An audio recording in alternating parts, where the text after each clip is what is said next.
Boa tarde, moitísimas grazas por acompañarnos hoxe na presentación do libro de Pablo Pesado, e sobre todo sabendo que hai ese grande evento futbolístico acontecendo, bueno, dentro dun anaco, así que moitísimas grazas pola vosa compañía, polo voso interese.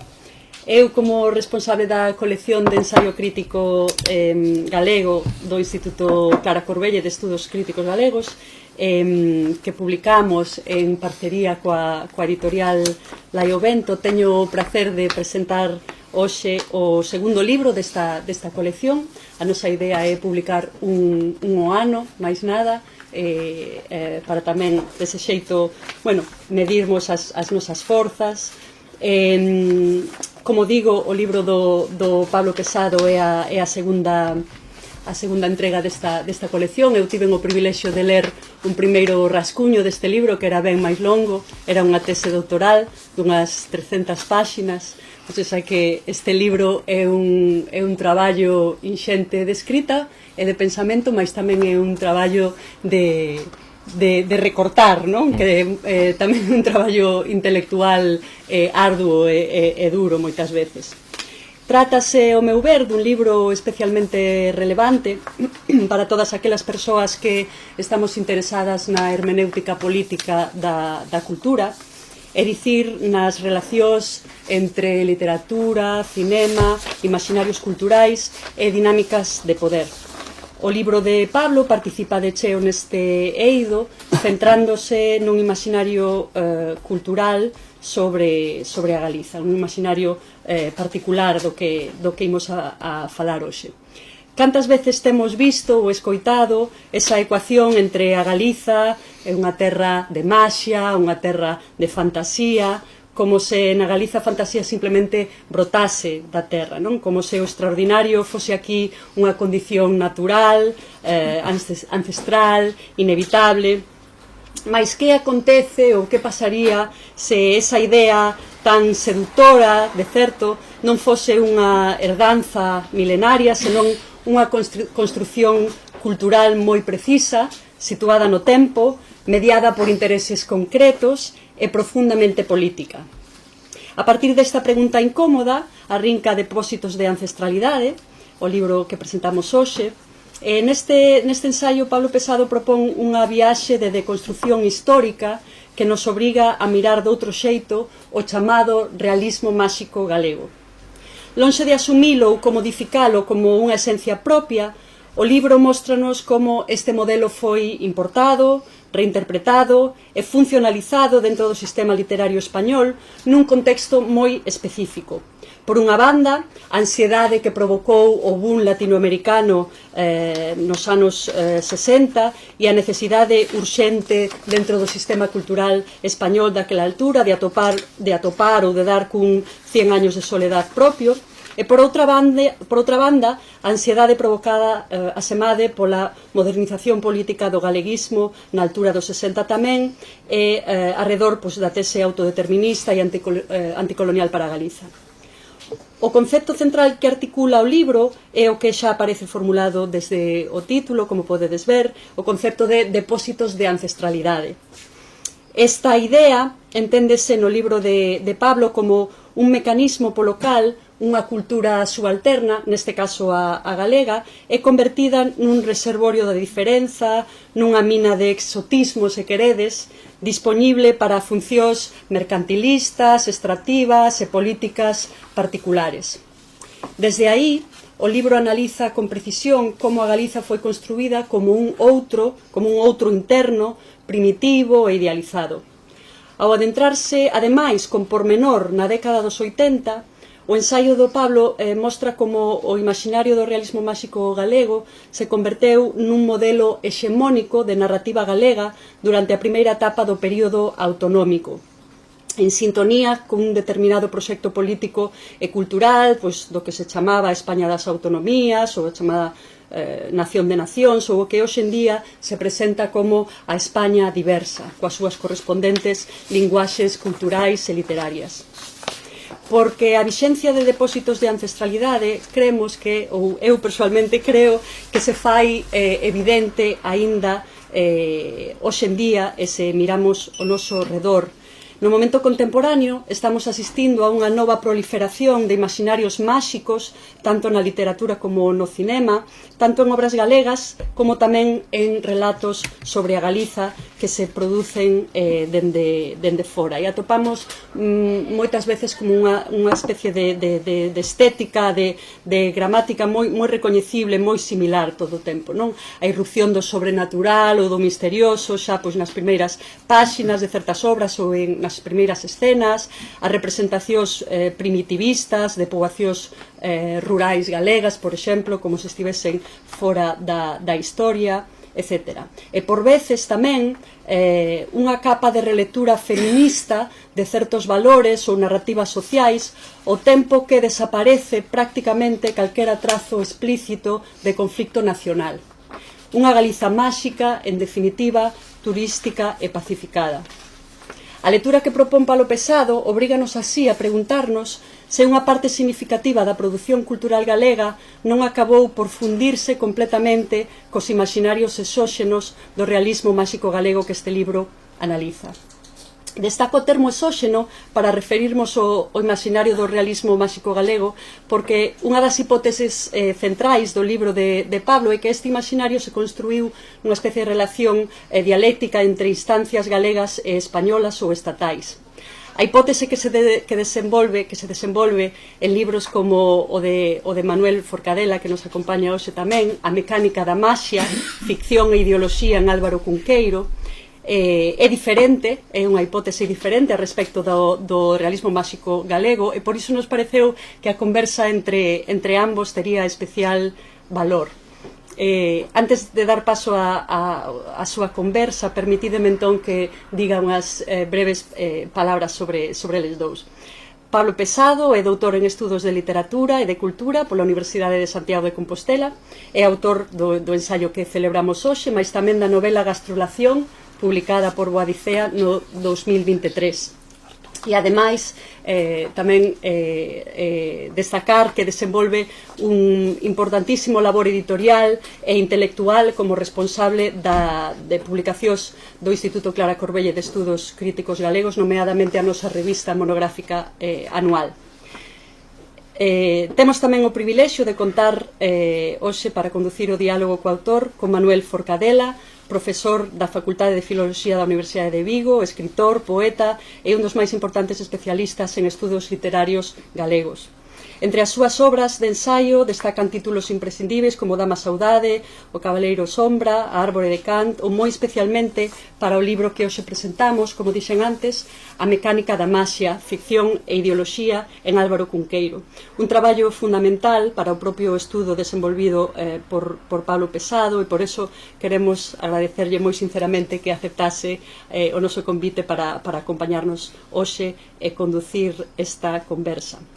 Quero rematar expresando tamén o noso agradecemento moi fondo á librería Cartabón, que é un auténtico piar da cultura crítica da cidade de Vigo, por acollernos sempre con tanto agarimo, por seguir sendo un espazo vivo para o pensamento, para o debate e para os libros. Moitas gracias.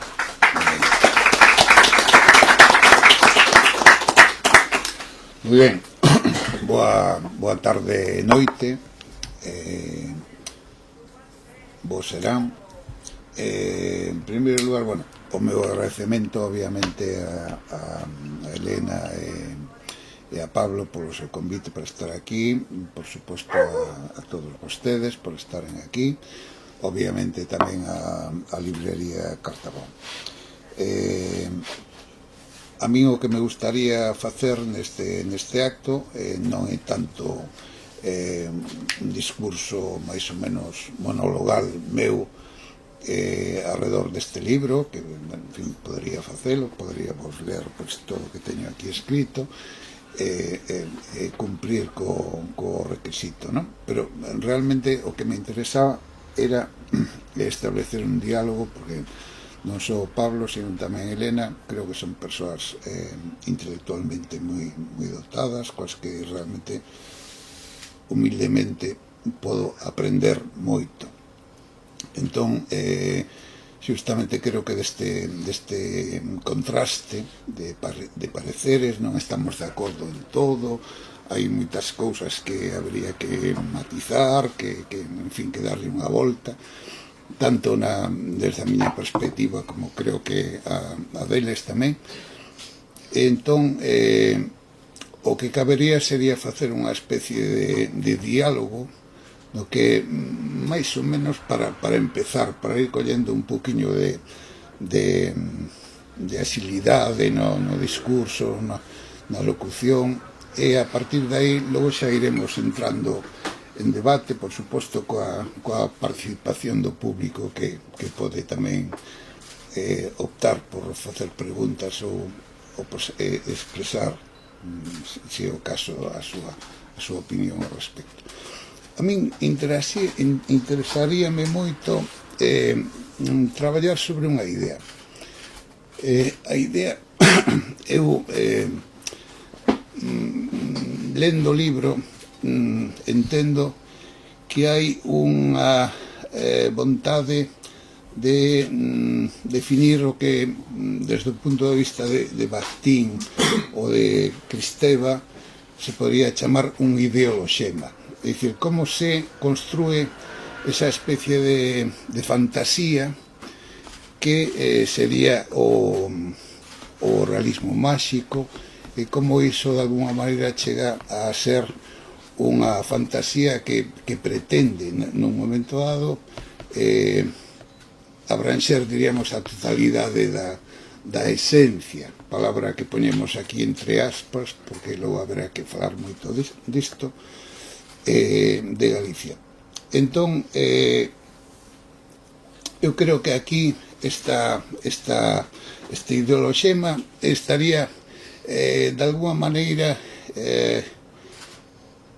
en xogo cunha idea que a mí me interesa moito, que é a idea de Bourdieu, que é un dos autores que manexa Pablo no seu discurso, que ao falar de ideoloxía borra esta palabra e sustitúa por dúas palabras. Unha palabra que é a palabra doxa, que sería máis ou menos a opinión, digamos, racional, fundada, asentada xa simbólicamente na linguaxe, e a palabra hábitus, que vería sendo, pois iso, un hábito, algo que se induce nas persoas, na poboación, dun xeito, diríamos, non necesariamente inconsciente, pero sí moi vinculado, diríamos, a aspectos que teñen que ver co non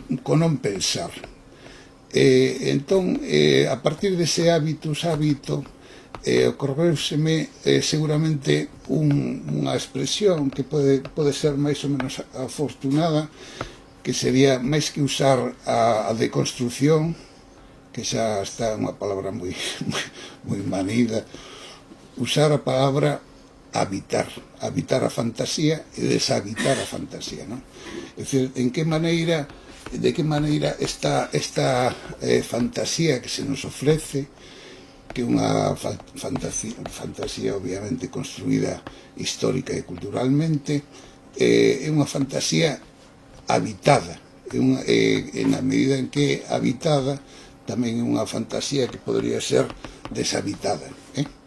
Entón, entendo que tanto Pablo como a min levamos tempo dándolle voltas a esta deshabitación, porque consideramos que esa habitación da fantasía levada a cabo por nosos escritores e de alguna maneira vendida como unha especie de expediente máxico, vaya a redundancia, que justifica por completo a nosa diferenza, pois sería un método compartido que nos levaría, diríamos, a tecer toda esta rede de especulacións e opinións, etc. Bueno, entón, eu simplemente gustaríame, para ir rompendo o xeo, preguntarlle a Pablo de onde lle sai esta especie de leitmotiv de centrarse nestes dous significantes, non? Dominantes, non? Que son, por un lado, o realismo e o realismo máxico. Esa palabra.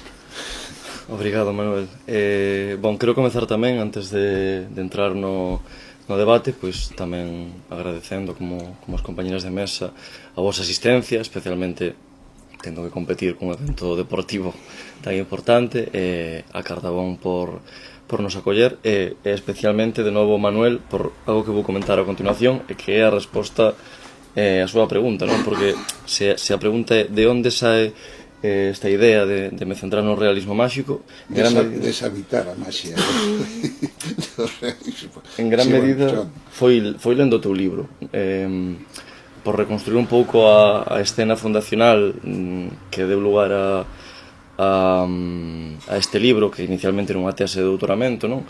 Pois eu a miña tese dirixiu na Arturo Casas, na Universidade de Santiago de Compostela, mas eu estaba vivindo en Barcelona nese momento. Era un momento así, un pouco de confusión, como sempre o inicio das teses, en que un vai lendo os repertorios bibliográficos moi diferentes, vendo a ver se encontra algunha combinación que dea certo, non?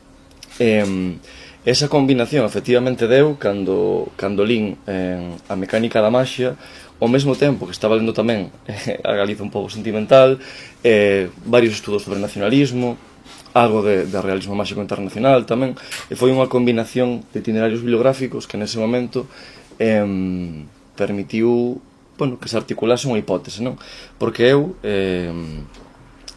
tal vez isto encaixe co que denominas habitar a maxia, outra vez non, se non é así, intento precisar, mas eu non estaba buscando nin o fantástico, nin os xéneros, os subxéneros relacionados coa maxia como un tema de tese. Eu, inicialmente, o que me interesaba era estudar os intelectuais como axentes da mudanza política. Decidí a traballar sobre Torrente Ballester porque coñecía moi ben a súa obra, porque son de Ferrol, nas casas de Ferrol, sobre todo nas casas dos nacidos nos 60, hai moitas obras de Torrente, é algo que é unha cuestión demográfica, non? Entón eu coñecía ben a súa obra. Nese momento era un momento moi ferriniano da miña vida, entón tamén tiña moitas obras de Ferrín a man, e bueno, a base de dialogar con eses textos apareceu ese elemento común que era o fantástico e como focalo, non? Mas, digamos, eu non estaba nun momento de habitación da maxia, a fantasía tampouco, diría, recuperando a noción de hábitos, non? Isto que Bourdieu denomina sistema de disposicións, estruturante, non? Estaba no meu hábitos, estaba no meu conxunto de repertorios, os que me criara cando era máis cativo. A fantasía tivera un lugar forte na miña educación literaria, mas algo que estivera silenciado durante moitas décadas, non era un tema que me interesase. Ata que de repente, pois, lendo, como te digo, a mecánica da maxia, vin un camiño posible, non? Aquí hai unha hipótese que pode configurar certos camiños de lectura e de discusión de algúns puntos, como dicías. Non sei se estou respondendo de toda a pregunta, mas tal vez a partir de aí podo precisar un poquinho máis. Vamos a ver, moi agradecido por todo o que me afecta das túas palabras. Vamos a ver, eu empezaría a discrepar do teu libro, un pouco para animar isto un poquito. Vamos a ver, en primer lugar, esa declaración de Cunqueiro cando lle falan de García Márquez, e entón el di, por certo, que hai un artigo, se remexedes un pouquiño na hemeroteca del País, hai un artigo maravilloso de García Márquez sobre Cunqueiro, que, bueno, non sei de cando, pero lembro lelo, mesmo creo que está perdido por aí nalgún disco duro dos ordenadores varios que existiron na miña vida. Entón, Pregúntanlle que opina disto tal, e el di, eu fun antes, non? Fixeno antes. Teñamos en conta que o libro de García Márquez é dos anos 60 e pico, 67 me parece, Cunqueiro é do 55, o Merlín. Entón, unha das hipóteses das que traballa este libro, que me parece, bueno, moi atinada, pero é situar o concepto de Alejo Carpentier, o Real Maravilloso, que é o primeiro libro de Alejo do ano 49, se non me equivoco, se chama El reino deste mundo, e conta a historia dunha viaxe por Haití que realizou nos anos 43. Por tanto, hai unha... Ben, entón, simplemente para entrar en debate, eu creo que non é o mesmo o Real Maravilloso de Carpentier que o realismo máxico. É dicir, eu creo que son dúas cousas distintas. En primeiro lugar, porque Carpentier fala, cando define no prólogo dese libro do ano 49, o que é o Real Maravilloso, di que o primeiro é a fe. En segundo lugar, a paisaxe. En terceiro lugar, a paisanaxe. E despois a historia. E en cuarto lugar, a mitoloxía viva. Entón, claro, eu creo que ese real, en primeiro lugar, fixemos unha cousa. O real maravilloso, o sustantivo é o real, que o adxetivo é maravilloso, mentres que no realismo máxico o adxetivo é realismo e o adxetivo é máxico. Que quere decir con isto? Bueno, eu creo que basicamente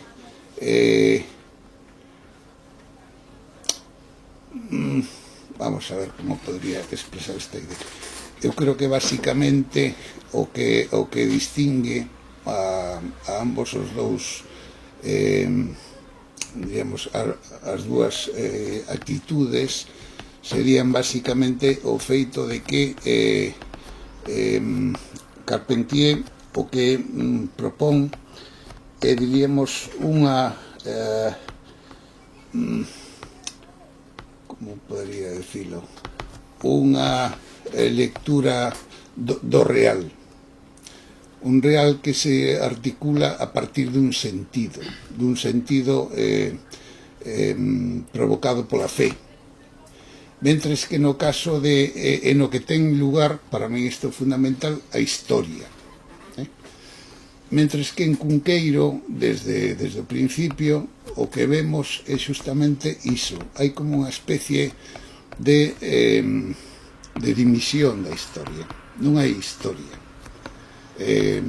Merlín é un mago, palabra tamén moi importante, porque fixadevos que si a fe é un querer dicir, o querer sentir, o querer o que sexa, entender, no caso do mago, esa palabra máxica que, bueno, que ven desde o indoeuropeo, ese mag da raíz, realmente o que quere decir poder. Mesmo haberá etimólogos que poñan en contacto con outras palabras semellantes. Estaba pensando no may, do might, do inglés, ese tipo de cousas.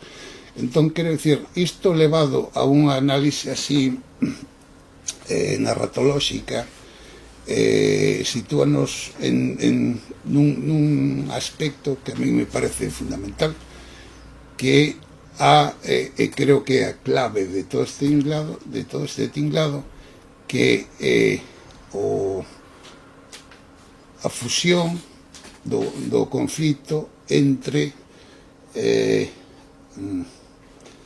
digamos, vontade e contingencia.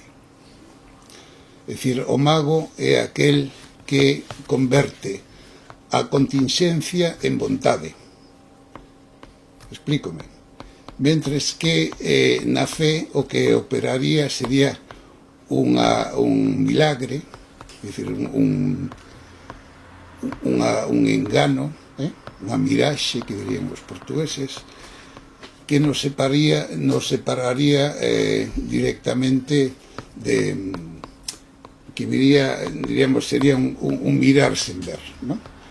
Pero un efecto, diríamos, de querer, non de poder.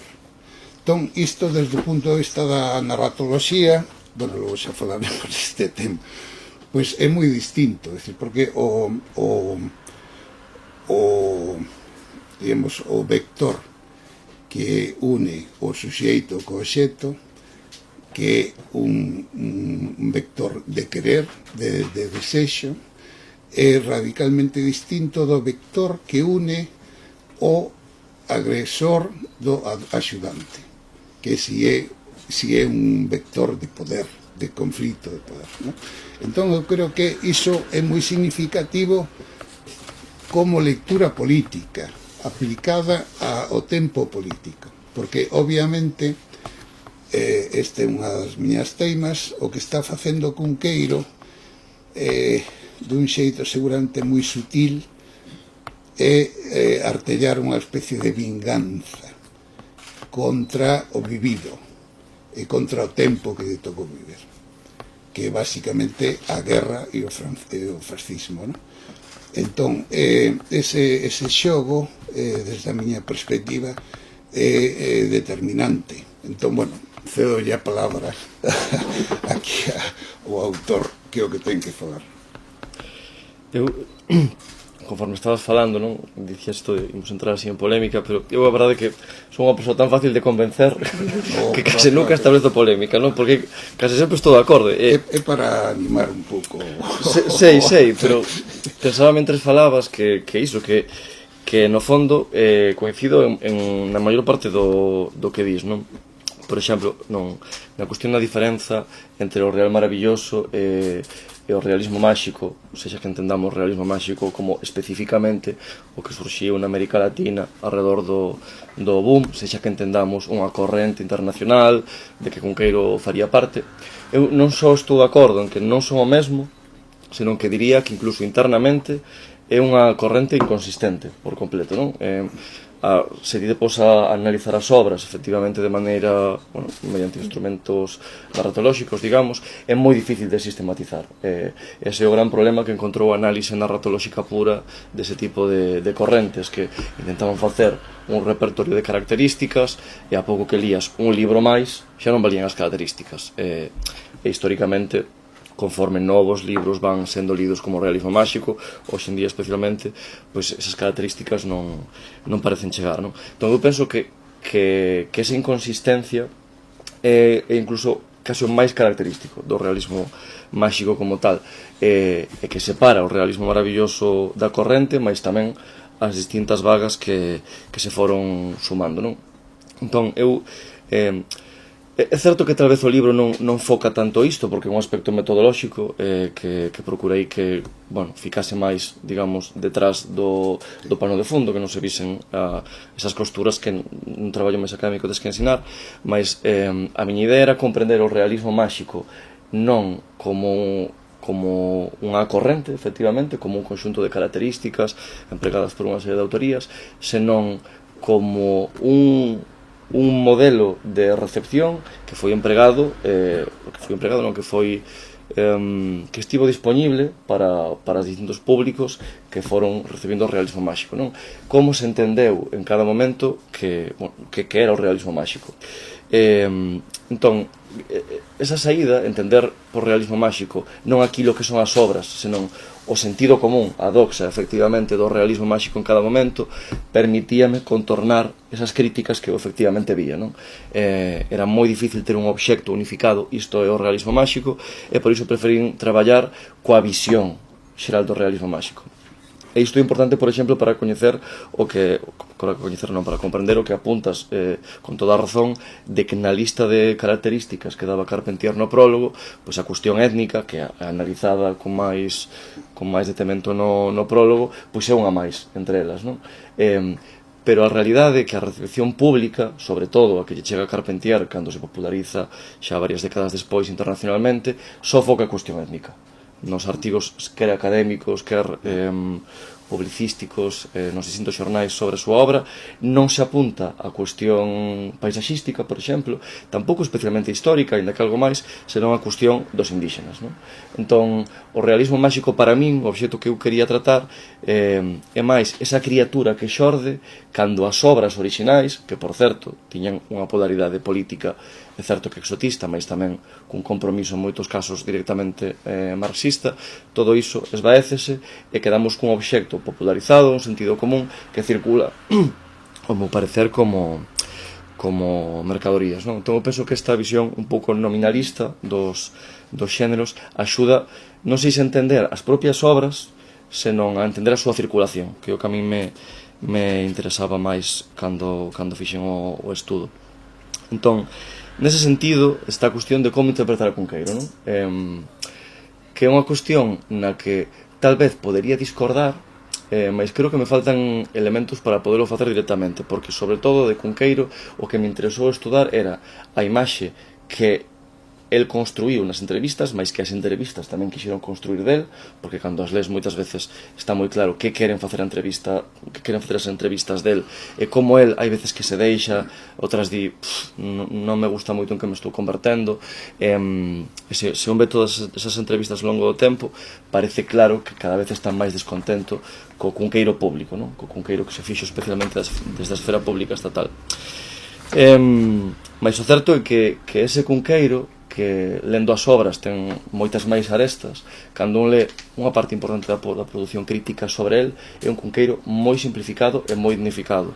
Eu creo que aquí entra ben esa cuestión da diverxencia entre realidade e poder, non? Entre o milagre e o acto propiamente máxico da vontade de evocar a natureza e obrigala a someterse a vontade máxica. Na propia literatura sobre Cunqueiro, o que principalmente se destaca é Cunqueiro como unha sorte de testemunho étnico. Ele que mellor representa o que son o que é a galeguidade popular, non? Iso falaremos. Eu creo que é unha cuestión que está moi presente aí. Que na obra non estea tan presente, eu non estou certo se discordo, non sei, creo que poderían entenderse obras como Merlín e Familia como obras que conteñen distintos vectores interpretativos, porque tamén Cunqueiro estaba en posicións de campo diferentes, estaba en varios campos ao mesmo tempo e en cada campo estaba xogando batallas diferentes, non? Entón eu penso que iso está, mas creo que tamén hai outras estrategias, outras liñas de significación diferentes que se van a acentuar máis co tempo. Penso na triloxía dos chamados retratos, semblanzas, non? Onde esa cuestión penso que está moito máis máis punxente, porque tamén o público español estaba prestando moita máis atención. Creo que Merlín e Familia ten unha interpretación máis política, porque o seu público tamén é máis galego. Non tiña ese público español posible, esa posibilidade de un grande suceso como tería despois. Non sei como ves. Vamos ver. Eu creo que habería tres modos na miña humilde opinión, de entender todo este tinglado do realismo máxico. Non o galego, sino universalmente, mundialmente. A primeira sería o que podríamos chamar a posición postcolonial. A segunda, que podría ser, que eu creo que é moi importante, que sería a posición post-étnica. E a terceira, diríamos, a posición que é algo que tamén comparte, diríamos, a antropoloxía, diríamos, filosófica, pero, bueno, que sería a posición, diríamos, filosófica. Neste sentido, a pregunta sería: e Cunqueiro onde está? Pois o curioso é que Cunqueiro está nas tres. É dicir, hai un Cunqueiro que é, diríamos, poscolonial, hai un Cunqueiro que é posétnico, e hai un Cunqueiro que é simplemente un filósofo amigo de Celestino Fernández de la Vega, de Ramón Piñeiro, por exemplo, e que se permite de alguna maneira aventurarse nun tipo de ficción na que o mito se aventura a ser unha especie de disposición narrativa do pensamento racional. Entón, vou tratar de explicar todo isto porque, bueno, realmente é complicado. En primeiro lugar, claro, se nós que somos? Que é Galicia? Que somos os galegos? Entón, a resposta sería moi simple. É dicir, a resposta, por exemplo, que dá Deleuze, é dicir, realmente o que somos é a diferenza. E, por tanto, que pasa con Cunqueiro? Bueno, que, de alguna maneira, hai na parte final habería unha abolición da diferenza, e, por tanto, esa abolición da diferenza sería que, en fin, de que nos vale termos mitos, historias que supostamente xustificarían o noso estar no mundo, ¿no? Como suxeitos nacionais, diríamos. Non digo que non teñamos un suxeito nacional, que non sexamos un suxeitos nacionais, pero digo nesta liña, ¿no?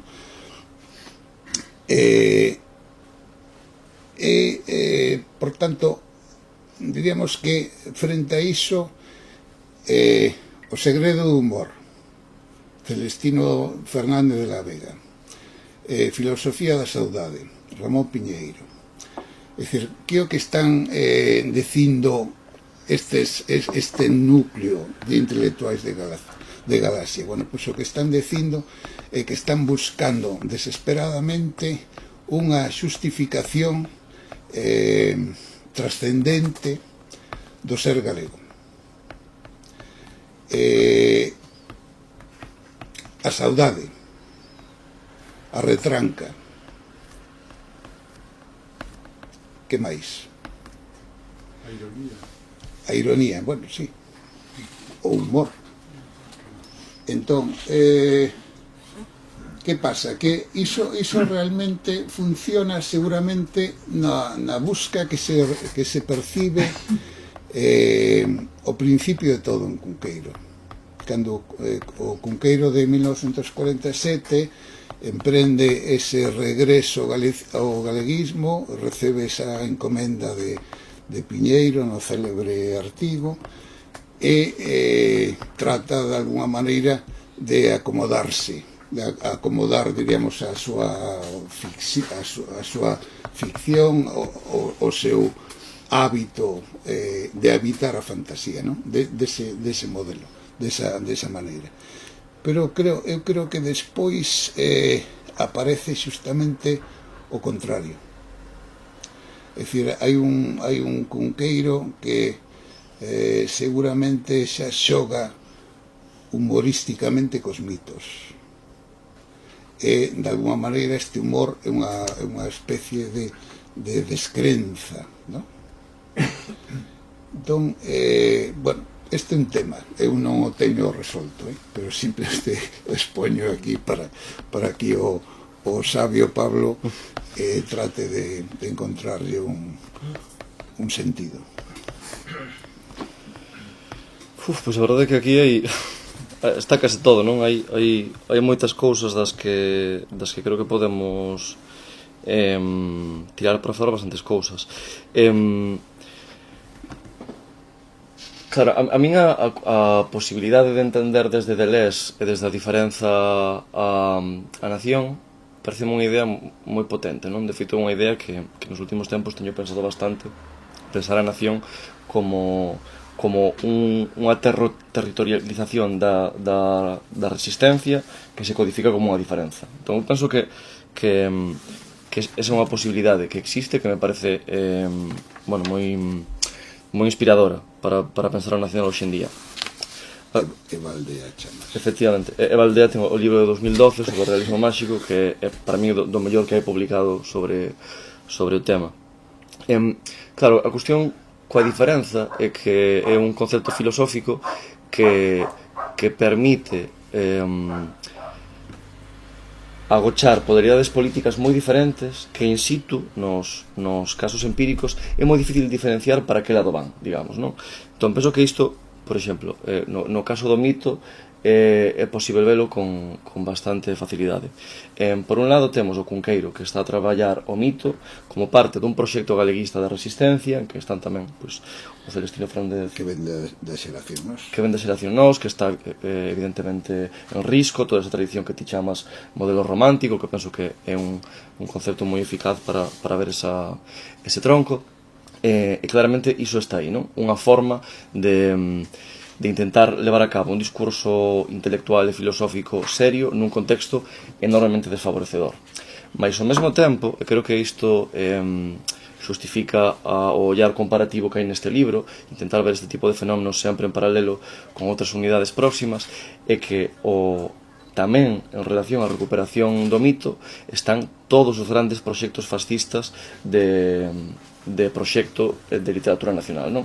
En Italia está, antes de que era o fascismo, evidentemente, está a recuperarse o mito, está a pasar tamén na Francia ocupada, está a acontecer tamén no Estado español, unha vez acaba a guerra. Torrente Ballester está moi metido aí, ten as obras teatrais sobre distintos mitos, recuperando o auto sacramental.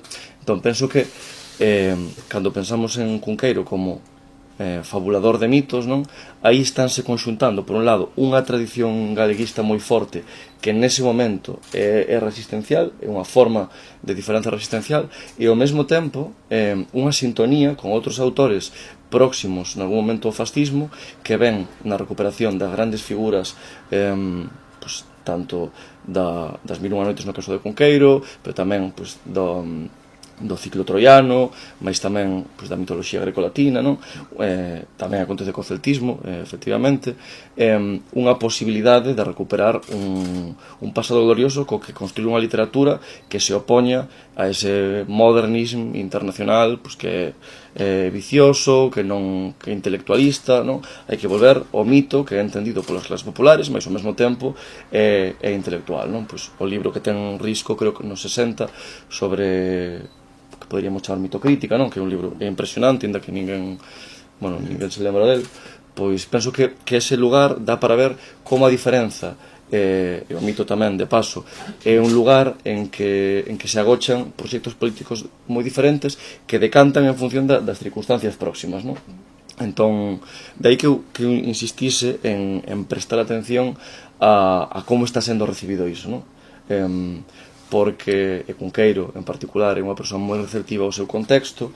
De alguma maneira, creo que obras que conteñen interpretacións e interpelacións altuserianas incluso a públicos tan diferentes permiten que, en función de quen escoite o asubío, digamos, de can, non? Esta idea de este asubío que só escoitan esa frecuencia en un determinado animal, pois que Cunqueiro se pode aproximar a estes, a aqueles, non? Entón, eu vexo esa cuestión resistencial, esa cuestión diferencial, mas ao mesmo tempo creo que hai vectores distintos, non? E isto pasa con case todos este set de ítems identitarios que mencionabas e que son os que pensamos en relación a Galiza. Pois temos o sentimento, o humor, a maxia, o romanticismo, sentimento, efectivamente, e son todos fan parte de pares polares en que o que lle toca a Galiza é aquel que representa a non universalidade, a non modernidade, a non ilustración, non? E o sentimento, pois, oponse a seriedade, a firmeza, o humor tamén, a ese tipo de sentimentos varonís, masculinos, que vou contar eu tendo elen aquí, a maxia tamén, a razón, a realidade, o romanticismo, o realismo, non? Entón, penso que sempre xogamos co que tivemos, non? Tocounos a diferenza, é certo que desde as posicións dominantes tamén se xoga a diferenza, mas sempre a ese lugar, pois iso, da universalidade, da razón, e nós, bon, pois fixemos o que puidemos coa parte pobre, digamos, dos pares. Que se poden facer interpretacións menos pesimistas disto, que eses lugares son lugares de resistencia e de construcción política, non teño dúbida. Feito, na primeira presentación do libro, o Arturo Casas, o director da tese, ia un pouco nesa liña contra o meu descrédito, pero bueno, creo que esa sería unha posible resposta. Moi ben. Eu decía isto basicamente porque seguindo, diríamos, a liña historicista que se percibe no ensayo, eu creo que o que distingue o realismo máxico dos 50, 60 do realismo máxico dos 80 é justamente o feito de que estamos diante, a partir dos 80 diríamos que estaríamos xa na liña post-étnica. Non se me explico. Sí, total. Por tanto, non é o mesmo.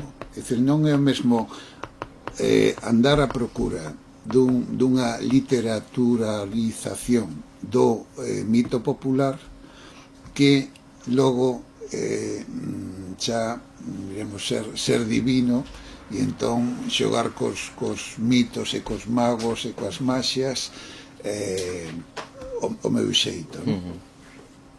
Que che parece?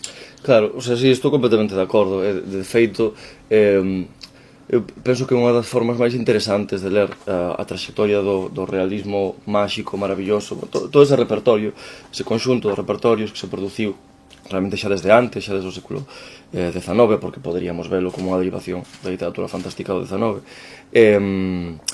O que se ve claramente, sobre todo na América Latina, mas tamén despois na Galiza, é que ese post-etnicismo, digamos, esa importancia cada vez menor do indíxena como gran referente, nos facemos unha literatura que é unha mestura entre a modernidade e o indíxenismo, vaise diluindo, e cada vez a parte indíxena lle toca cada vez menos, porque tamén as poboacións indígenas van sendo completamente desarticuladas, non vou dicir completamente, pero a súa importancia demográfica cada vez é menor, as migracións a centros urbanos cada vez son maiores, van sendo asimiladas, van sendo alfabetizadas polos distintos estados da América Latina, a miúdo mediante procesos violentos, non? E penso que ese desplazamento e a codificación literaria dun proceso político, bueno, iso enormemente violento que está acontecendo como pano de fundo.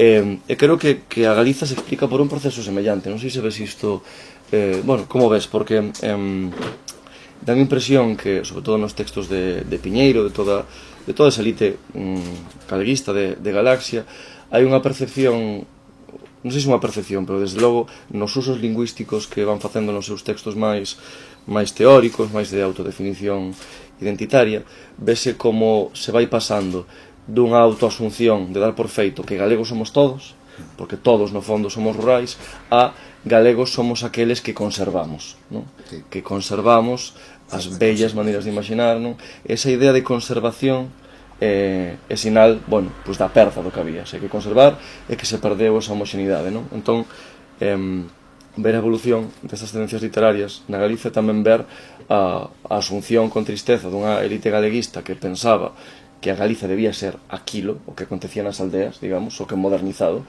pero unha modernidade nacional, autónoma, moi agraria, bueno, o que hai que facer é conservar da maneira que poidamos, trasladalo á cultura literaria, introducilo como poidamos nas nosas vidas, non?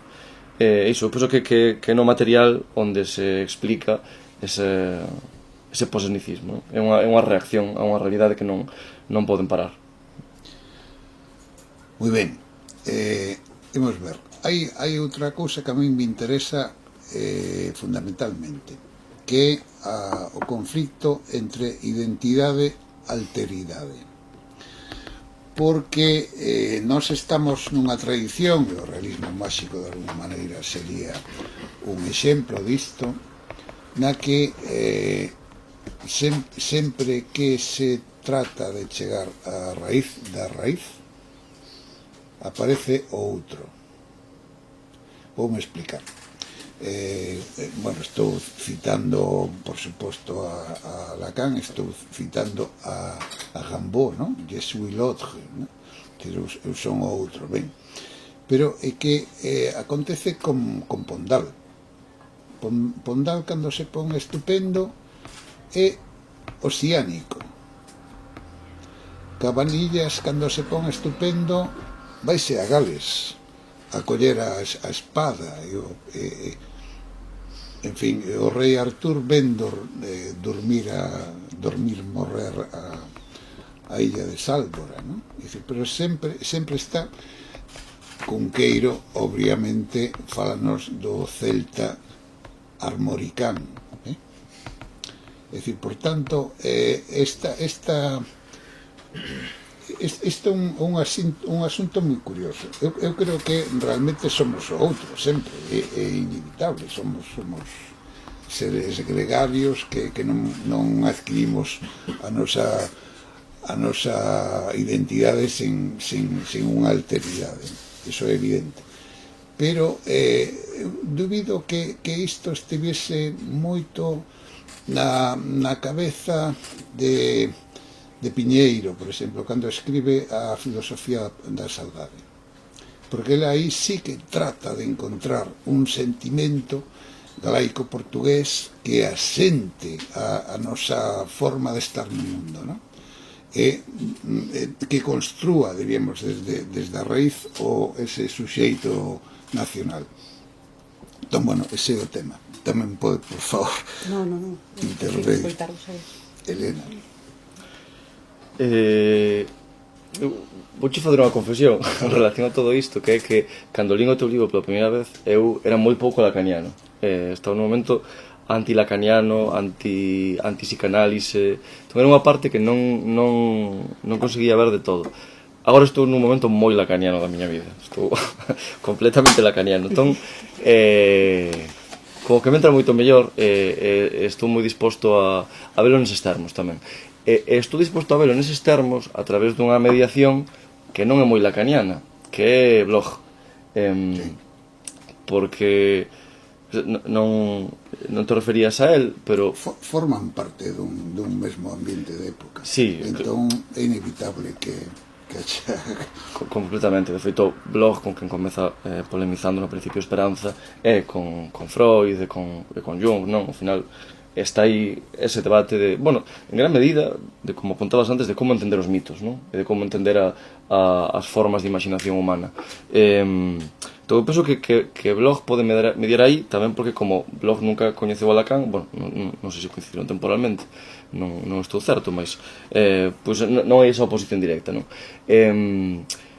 Hai un texto de Méndez Ferrín, que eu non lembro como se chama, que está penso que na Trave de Ouro, si está na Trave de Ouro, que é unha especie de autopoética política de como quere ser lido en relación á introducción da materia da Bretaña, non? É un texto que, un pouco tamén por esta liña de escepticismo que tiña nese momento, non me entrou moi ben. Eu dicía, non, isto non é verdade, isto é unha excusa case para vender libros, non? Estou parodiando un pouco o meu pasado, pero tiña unha perspectiva moi moi escéptica. E agora, pasado o tempo, creo que desde as ideas de blog, a idea de que en case todas, non todas, mas en boa parte das formas de imaginación humana, desde a literaria ata, as fantasías que un ten mentres camiña pola rúa, pensando nunha vida mellor, en que non teña que traballar tantas horas, todo isto, non? Que en todas elas hai unha semente revolucionaria, non? Hai prospeccións cara a un futuro diferente. E penso que desde esa liña, que non é directamente lacaniana, mas que pode enganchar ben, pode entenderse isto que diste, non? Ou polo menos eu podo entendelo mellor, que autores que inicialmente, pois, non vou poñer eu a pondal de comunista, non? Mas que tal vez non tiñan ese tipo de expectativa revolucionaria, hoxe poidamos ler a súa concepción mitolóxica, mitográfica nesa liña. Non vexo moi ben como engrenar isto coa cuestión da saudade en Piñeiro, mas tal vez se ves algún... Ao contrario, el trata de encontrar a raíz da saudade. Claro, sentalo ben para que non se No mova. senso do sentimento. Entón, o sentimento enténdese que non brota do outro, é absolutamente propio. E hai pouca futuridade aí ao mesmo tempo, non? Porque se ser galego é esa especie de cultivo do sentimento da saudade, non hai unha gran expectativa dun futuro que sexa diferente en que poidamos continuar sendo galegos, non? Sería, bueno, unha repetición desa autoridade permanente. Vamos a ver, a mí interésame moito, creo que non a citas no teu libro, pero interésame moito a perspectiva desta muller que se chamaba Ana María Spitz-Netzer, que un libro moi bonito en castelán sobre Cunqueiro chega a explicar que Merlín é Franco, é dicir, que Merlín sería a metáfora de Franco, non? Entón, claro, isto a min, por suposto, cando lín por primeira vez, chamoume moitísimo a atención. De feito, case foi un escándalo, non? Na miña conciencia.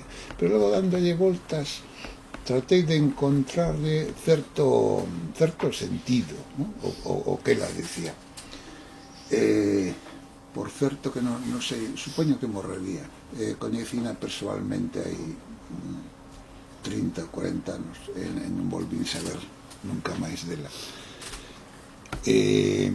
Ben, entón, para min hai un aspecto fundamental, que é un poquinho que antes falábamos do mago, non?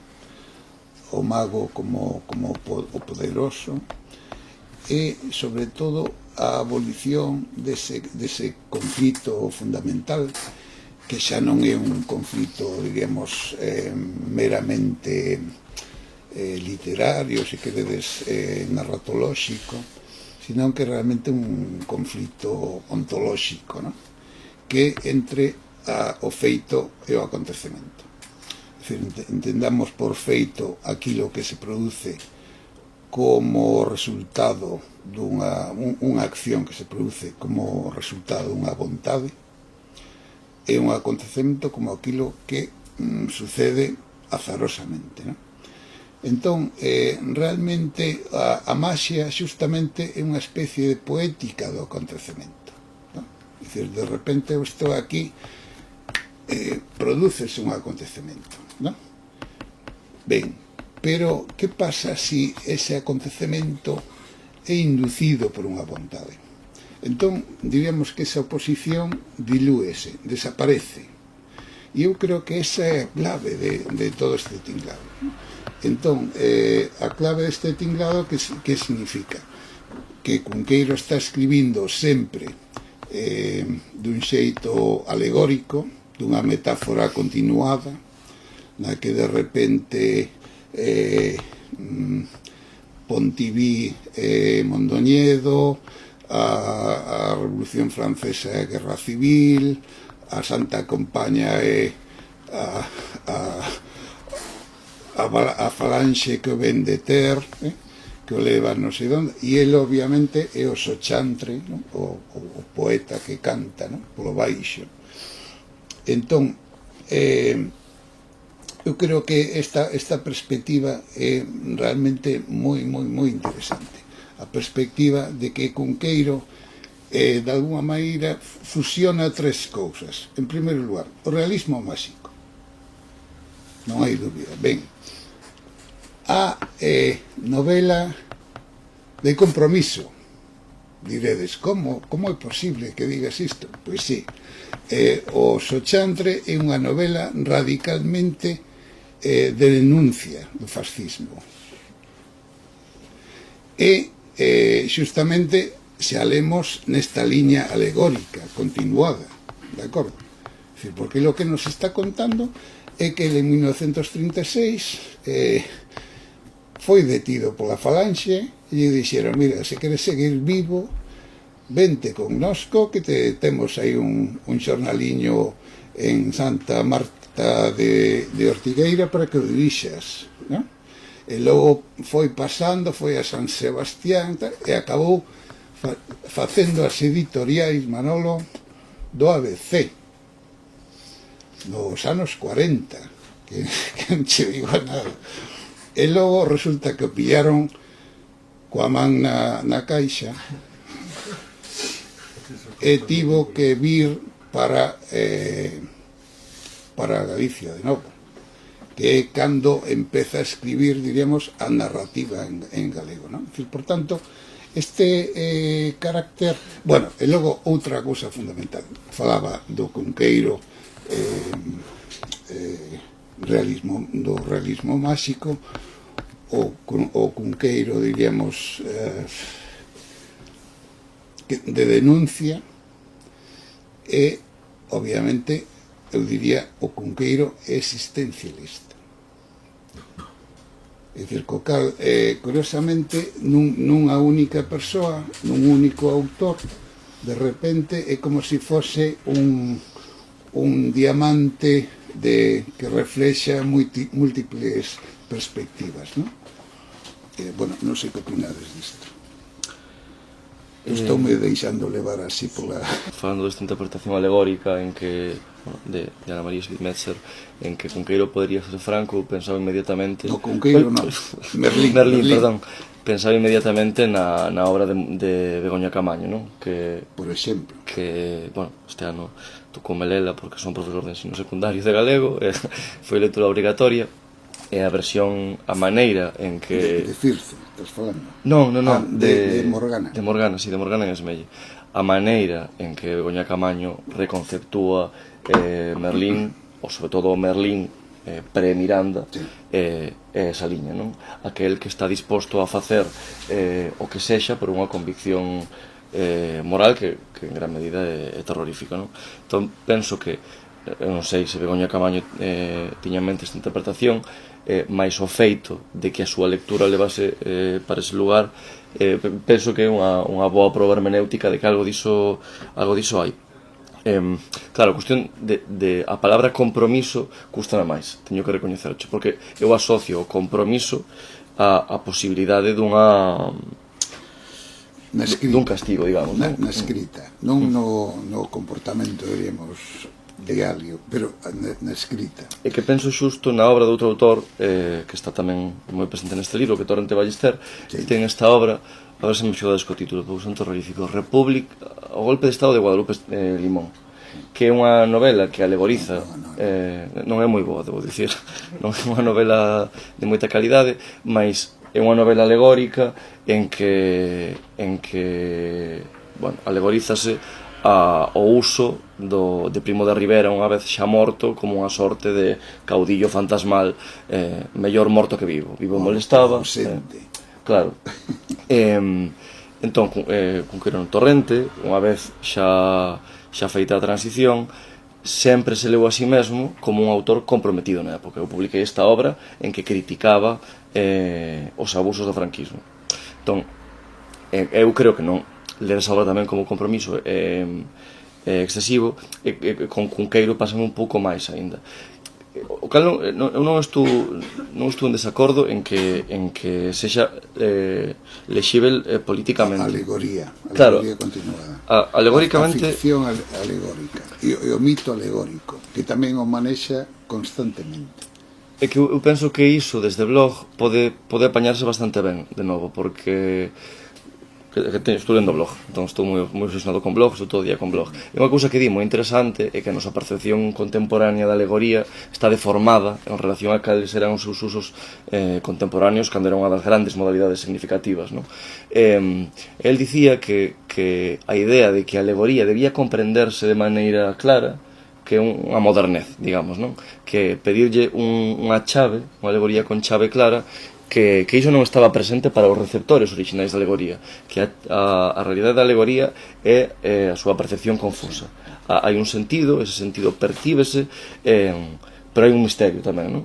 E penso que desde esa percepción da alegoría, que facendo caso a blog, eu non son un experto, entón non sei se facerlle caso boa idea, pois eu vou facer, sería posible comprender iso, non? É unha alegoría para a cal non hai unha chave certa.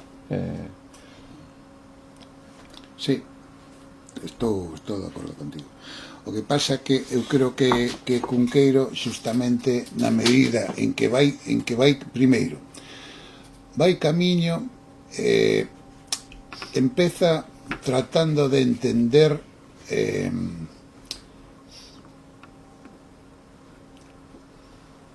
diríamos chamémoslle da esencia da verdade, ¿no? que é o título, a traducción de Heidegger que fai Celestino Fernández de la Vega. E logo darse conta que non hai iso, é dicir, o salto que hai entre o Merlín e o Sochantre é realmente, non parece o mesmo autor. É dicir, sí, podes ver determinados detalles e tal, pero realmente eu creo que non se persegue o mesmo. É dicir, o Sochantre claramente un relato de vinganza, un relato no que curiosamente aparece outro asunto que ti non tratas no teu libro, que son os mortos, e os mortos que están en fole, en a luz do candil.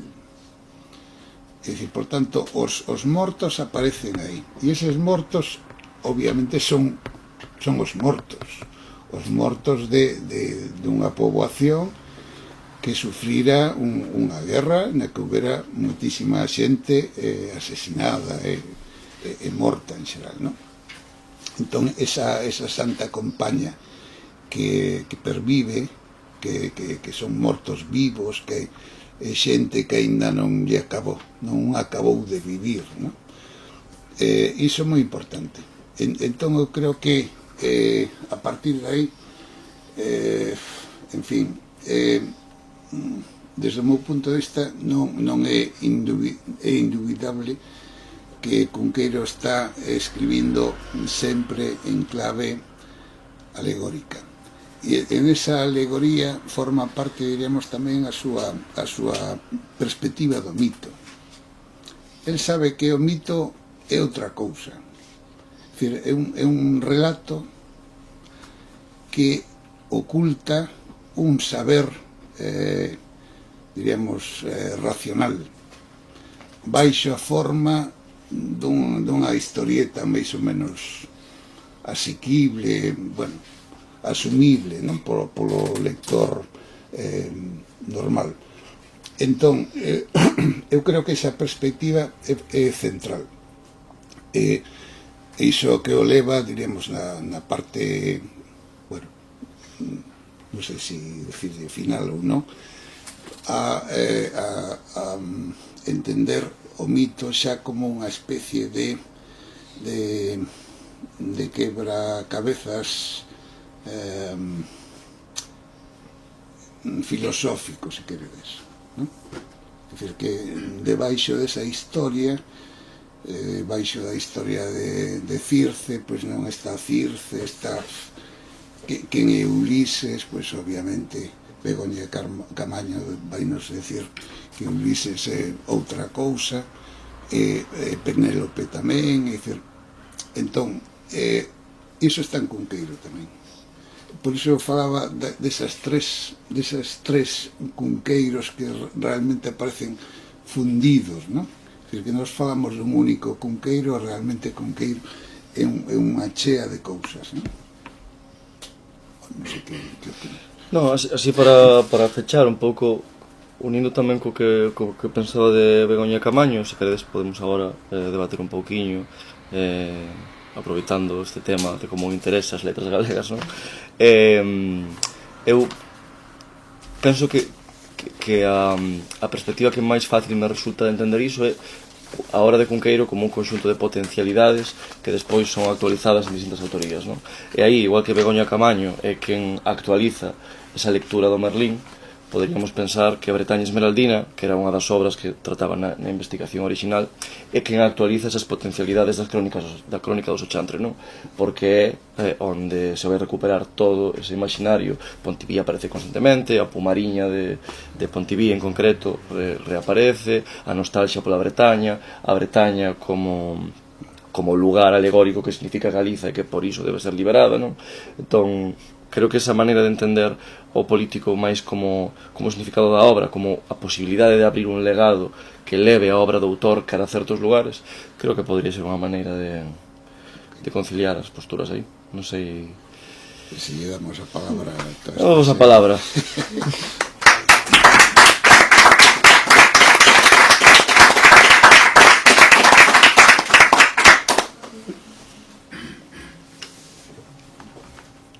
Falaron aquí os compañeiros máis dunha hora, moi ben, unha conversa moi gorentosa.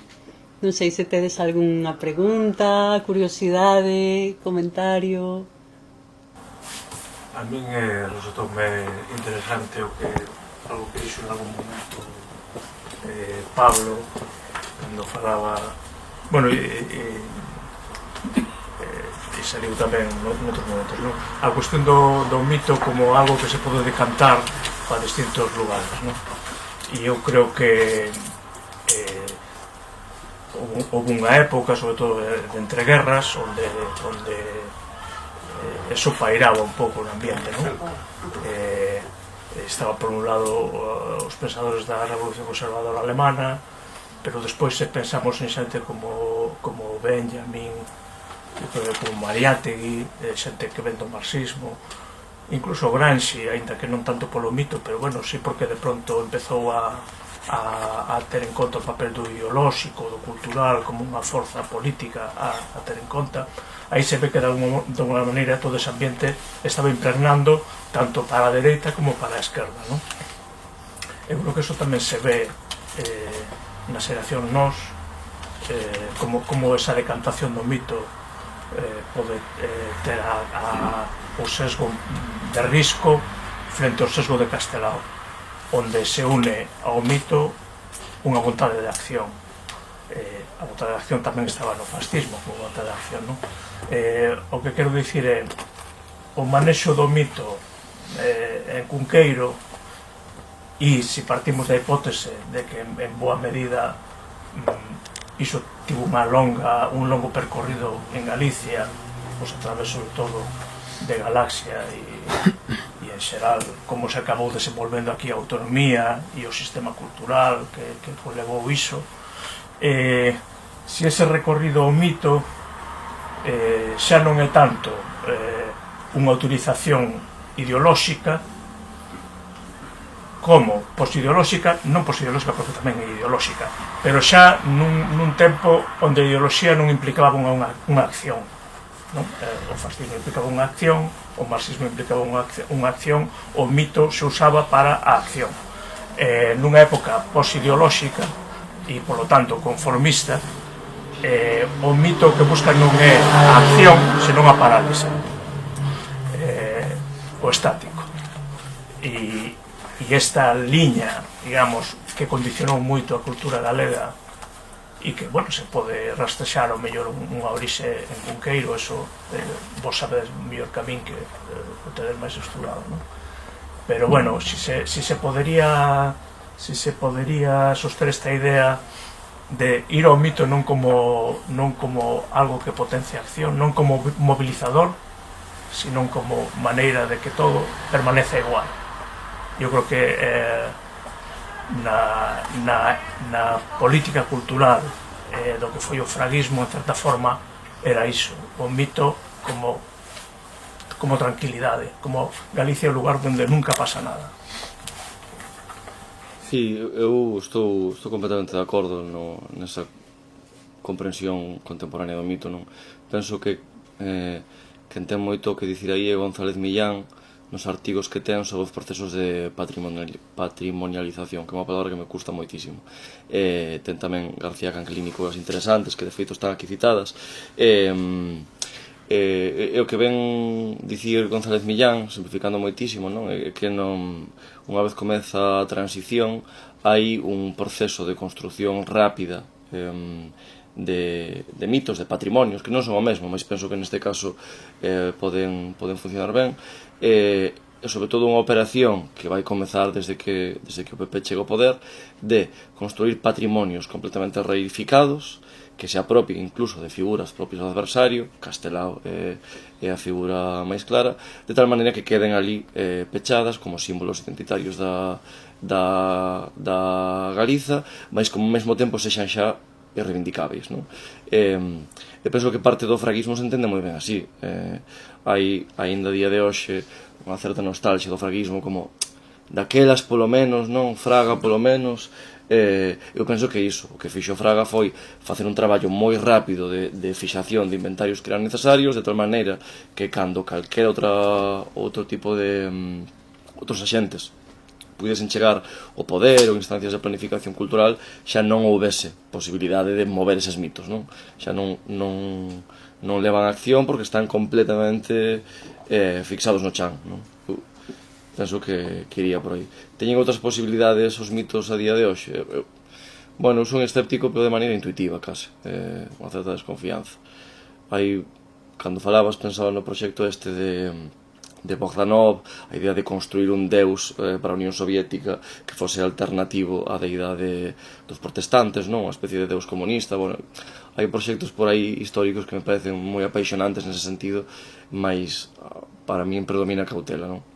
Bueno, mito é unha palabra que, a pesar de que teña esas dúas polaridades, continuo a ter moi presente en relación a como se usou e como está sendo usado hoxe en día polo fascismo, claro.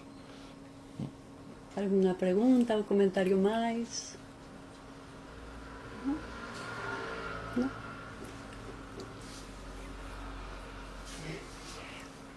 Pois daquela, se vos parece... Sí, non. Daquela, se vos parece, agradecemos a Manuel e a Pablo o seu diálogo, a súa participación, e se queredes unha copia do libro asinada polo autor, pois aquí vas ficar minutiños, non? Claro. Pois un aplauso, moitísimas grazas.